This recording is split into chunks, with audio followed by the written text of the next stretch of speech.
அண்மை செய்தியை பார்த்து வருகிறோம். ஓபிஎஸ் இரட்டை இலையை பயன்படுத்த தடை தொடரும் என்று தற்போது உத்தரவு வெளிவந்திருக்கிறது. அண்மை செய்தியாக பார்த்து வருகிறோம்.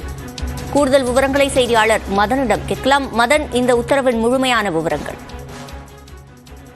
அதிமுகவின் பெயர், கொடி, சின்னம் உள்ளிட்டவற்றை பயன்படுத்த அந்த கட்சியிலிருந்து நீக்கப்பட்ட ஓ பன்னீர்செல்வத்திற்கு தடை விதிக்க வேண்டும் என அதிமுக கட்சியின் பொதுச் செயலாளர் எடப்பாடி பழனிசாமி கடந்த ஆண்டு சென்னை உயர்நீதிமன்றத்தில் ஒரு வழக்கு தொடர்ந்தாரு. இந்த வழக்கை விசாரித்து சமீபத்தில் உத்தரவு பிறப்பித்த சென்னை உயர்நீதிமன்ற தனி நீதிபதி அதிமுகவின் பெயர், கொடி, சின்னம் உள்ளிட்டவற்றை பயன்படுத்த ஓ பன்னீர்செல்வத்திற்கு ஒரு தடை, நிரந்தர தடை விதித்து கடந்த 18ஆம் தேதி ஒரு உத்தரவு பிறப்பித்தது. இந்த உத்தரவை எதிர்த்துதான் ஓபிஎஸ் தரப்பிலிருந்து தற்போது ஒரு மேல்முறையீட்டு மனு தாக்கல் செய்யப்பட்டது. அந்த மனுவில் தெரிவிக்கப்பட்ட அந்த விவரங்களை பார்க்கும்போது அதிமுகவில் ஒருங்கிணைப்பாளர் மற்றும் இணை ஒருங்கிணைப்பாளர் பதவிகள் காலாவதி ஆகிவிட்டதா இல்லையா என்பது குறித்து ஏற்கனவே நிலுவையில் உள்ள அந்த பிரதான வழக்கில் தான் முடிவு செய்ய முடியும் என ஏற்கனவே உச்சநீதிமன்றம் மற்றும் உயர்நீதிமன்றம் கூறியுள்ளதை சுட்டிக்காட்டப்பட்டுள்ளது. அது மட்டுமில்லாமல் கடந்த 40 ஆண்டுகளுக்கு மேலாக அதிமுகவில் அடிப்படை தொண்டரிலிருந்து முதலமைச்சர் உள்ளிட்ட பல்வேறு முக்கிய பொறுப்புகளை வகித்த தனக்கு தற்போது இது போன்ற கொடி, சின்னம் உள்ளிட்ட பயன்படுத்த தடை விதித்தது ஈடு செய்ய முடியாத இழப்பை ஏற்படுத்துவதாகவும் ஓபிஎஸ் தரப்பில் தெரிவிக்கப்பட்டது. இந்த கொடி, சின்னம் உள்ளிட்டவற்றை பயன்படுத்துவதால் அந்த பிரச்சனை ஏற்படுவதாக இதுவரைக்கும் பொதுமக்களோ அல்லது கட்சியின் தொண்டர்களோ யாரும் புகார் அளிக்காத நிலையில் தனக்கு எதிராக தனிப்பட்ட முறையில் இபிஎஸ் தரப்பிலிருந்து இந்த வழக்கு தொடரப்பட்டதாகவும் தெரிவிக்கப்பட்டது. எனவே ஏற்கனவே தனி நீதிபதி பிறப்பித்த அந்த ஒரு உத்தரவுக்கு இடைக்கால தடை விதிக்க வேண்டும் என்று தெரிவிக்கப்பட்டது. இந்த மனுதான் இன்று நீதிபதிகள் ஆர் சுப்பிரமணியன் மற்றும் சக்திவேல் முன்பு விசாரணைக்கு வந்தபோது இதுவரைக்கும் இந்த வழக்கில் கடந்து வந்த அந்த எப்படி கடந்து வந்து தொடர்பான அனைத்து விஷயங்களும் இன்று ஓபிஎஸ் தரப்பில் தெரிவிக்கப்பட்டது. மேலும் இந்த இரட்டை இலை சின்னத்தை தனது தலைமையில் இருந்த மதுசூதனருக்கே தேர்தல் ஆணையம் ஏற்கனவே வழங்கியதாகவும் ஓ பன்னீர்செல்வம் தரப்பில் தெரிவிக்கப்பட்டது. மேலும் இந்த இரட்டை இலை சின்னம் கோரி தேர்தல் ஆணையத்தை அணுகுவதற்கு தங்களுக்கு தடை விதிக்க கூடாது என்ற ஒரு கோரிக்கை வைக்கப்பட்டது. இதையடுத்து இந்த ஒரு வழக்கை பொறுத்தவரைக்கும் தற்போது தேர்தல் நாள் துவங்கிவிட்டது, தேர்தல் அறிவிப்பு வெளியாகிவிட்டது. இந்த நிலையில் இந்த வழக்கில் எந்த ஒரு இடைக்கால உத்தரவும் தங்களால் பிறப்பிக்க முடியாது என்று நீதிபதிகள் திட்டவட்டமாக தெரிவித்துவிட்டார்கள். எனவே இந்த வழக்கை பொறுத்தவரைக்கும் தேர்தல் முடிந்த பிறகு, அதாவது ஜூன் 10ஆம் தேதிக்கு இந்த வழக்கை தள்ளி வைப்பதாகவும் அது வரைக்கும் இந்த வழக்கில் எந்த ஒரு உத்தரவும் பிறப்பிக்க முடியாது என்று தெரிவித்துவிட்டார்கள். அதே நேரத்தில் ஓபிஎஸ் தொடர்ந்த இந்த மேல்முறையீட்டு மனு தொடர்பாக இபிஎஸ் தரப்பில் ஒரு உரிய பதில் மனு தாக்கல் செய்ய வேண்டும் என்றும் தற்போது இந்த மேல்முறையீட்டு வழக்கில் சென்னை உயர்நீதிமன்றம் உத்தரவு பிறப்பித்துள்ளது.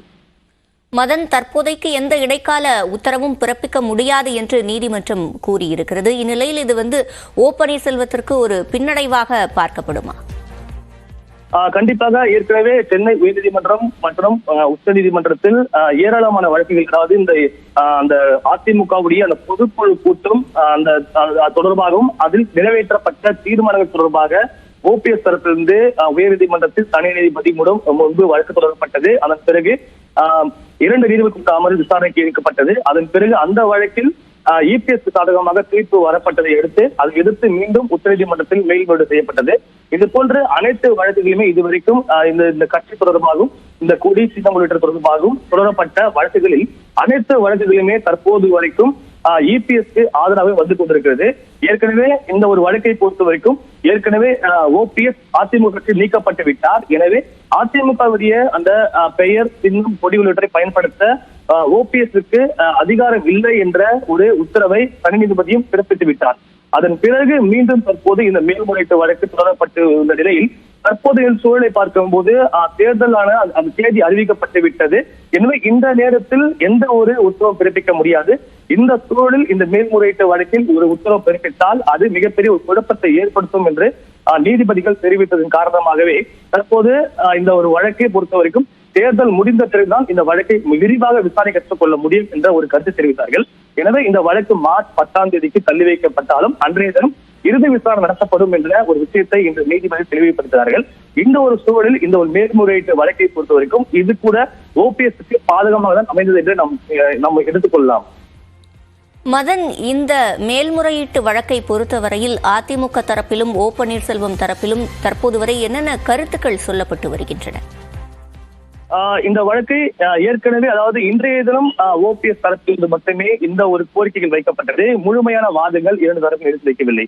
ஆனால் ஏற்கனவே தனி நீதிபதி முன்பு இதே கோரிக்கையுடன் தொடரப்பட்ட அந்த வழக்கில் இரண்டு தரப்பு வாதங்களும் எடுத்து வைக்கப்பட்டது. ஓபிஎஸ் தரப்பில் பார்க்கும்போது ஏற்கனவே இது போன்ற வழக்குகளில் ஒரு இடைக்கால உத்தரவு மட்டுமே தற்போது வரைக்கும் பிறப்பிக்கப்பட்டு வருகிறது. அந்த உத்தரவுகளை பார்க்கும்போது ஒரு இடைக்கால நிவாரணமாக தான் இபிஎஸ் பக்கத்துக்கு நாம் பார்க்க முடியுமே தவிர ஒரு இறுதியான ஒரு உத்தரவு கிடையாது. எனவே அந்த ஏற்கனவே நிலுவையில் உள்ள அந்த பிரதான வழக்கில் தீர்ப்பு வரும் வரைக்கும் இது போன்று அதிமுகவுடைய கொடி சின்னம் உள்ளிட்டவற்றை பயன்படுத்த தனக்கு அதிகாரம் உள்ளதாக ஓபிஎஸ் தரப்பில் ஒரு வாதங்கள் எடுத்து வைக்கப்பட்டது. அதே போல தற்போது வரைக்கும் அதிமுகவின் கட்சியை பொறுத்த வரைக்கும் ஏராளமான தொண்டர்கள் தனது பக்கத்தில் இருப்பதாகவும் அவர்கள் மீதெல்லாம் இது போன்ற நடவடிக்கை எடுக்க முடியுமா என்ற ஒரு கேள்வியும் ஏற்கனவே ஓபிஎஸ் தரப்பு. மதன், நீங்க இணைப்பிலேயே காத்திருங்க. தற்போது அதிமுகவை சேர்ந்த திரு செம்மலை நம்மோடு இணைப்பில் இருக்கிறார், அவரிடம் பேசலாம். திரு செம்மலை, தற்போது நீதிமன்றம் இந்த மேல்முறையீட்டு வழக்க விசாரிக்க இப்ப முடியாது, ஜூன்ல தான் விசாரிப்போம்னு தெரிவிச்சிருக்காங்க. உங்களுடைய முதற்கட்ட கருத்து? அதாவது அந்த இரட்டை இலைக்கு சொந்தம் கொண்டாடியவர்கள் இப்பொழுது அரைத்த மாவையே அரைத்துக் கொண்டிருக்கிறார்கள். காரணம், கீழமை நீதிமன்றத்திலிருந்து உயர் நீதிமன்றம், உச்ச நீதிமன்றம் வரை வழக்குகள் சென்று முறையாக விசாரிக்கப்பட்டு அனைத்து இந்திய அண்ணா திராவிட முன்னேற்ற கழகம் என்ற இந்த மாபெரும் இயக்கம் பொதுச் செயலாளர் எடப்பாடியாருடைய தலைமையிலான இயக்கம்தான் என்பதை உறுதி செய்து புரட்சித் தலைவர் எம்ஜிஆர் அவர்கள் கண்ட வெற்றி சின்னமான இரட்டை இலை சின்னமும் புரட்சித் தலைவர் அம்மா அவர்கள் கட்டி காத்த அந்த இரட்டை இலை சின்னமும் மாண்புமிகு எடப்பாடியார் அவர்கள் தலைமை தாங்குகிற இந்த அனைத்து இந்திய அண்ணா திராவிட முன்னேற்ற கழகத்திற்கு தான் சொந்தம் என்பதை உறுதிப்படுத்தி உச்சநீதிமன்றம் உறுதிப்படுத்தி அந்த உச்சநீதிமன்றத்துடைய தீர்ப்பை தேர்தல் ஆணையமும் அங்கீகாரம் செய்து அதனுடைய பதிவேற்றிலே இடம்பெற செய்துவிட்டு அனைத்தும் முடிந்து விட்டது. எனவே இப்பொழுது தேர்தல் நேரத்திலே குழப்புவது என்பது அந்த குழப்பவாதியுடைய நோக்கமாக இருந்தால் நிச்சயமாக அவருடைய நோக்கம் வெற்றி பெறாது. எனவேதான் உயர் நீதிமன்றமும் தேர்தல் ஆணையம்தான் முடிவுதான் முடிவானது என்பதை உறுதியாக சொல்லிவிட்டார்கள். ஏதோ இவர்கள் குழப்ப வேண்டும் என்பதற்காக இது போன்ற பிரச்சனைகளை மீண்டும் மீண்டும் எழுப்புகிறார்கள். நிச்சயமாக அவர்களுக்கு வெற்றி கிடைக்காது என்பதை தெரிவித்துக் கொள்கிறேன். இணைப்பில் கருத்துக்களை பகிர்ந்து கொண்டமைக்கு நன்றி திரு செம்மலை. தொடர்ந்து ஓபிஎஸ் ஆதரவாளர் திரு புகழேந்தி நம்முடைய இணைப்பில் இருக்கிறார், அவரிடம் பேசலாம். வணக்கம் திரு புகழேந்தி. வணக்கம். இப்ப இந்த வழக்க விசாரிக்க முடியாது அப்படின்னு நீதிமன்றம் சொல்லி இருக்கிறது ஓபிஎஸ்க்கு ஒரு பின்னடைவு தானே? அது மட்டும் இல்லாம செம்மலை தெரிவிச்சிருக்காரு, குழப்பத்தை ஏற்படுத்த தான் இந்த ஒரு முயற்சியை நீங்க மேற்கொள்றீங்க அப்படின்னு. அனுபவமிக்க அரசியல்வாதியாக அண்ணன்மார்கள் எல்லாம் பேசுகிறார்கள். அவர்கள் நிதியை பற்றி பேசுகிறார்களா நீதியை பற்றி பேசுகிறார்களா என்பது எனக்கு தெரியாது. அது உண்மைக்கு தான் வெளிச்சம்.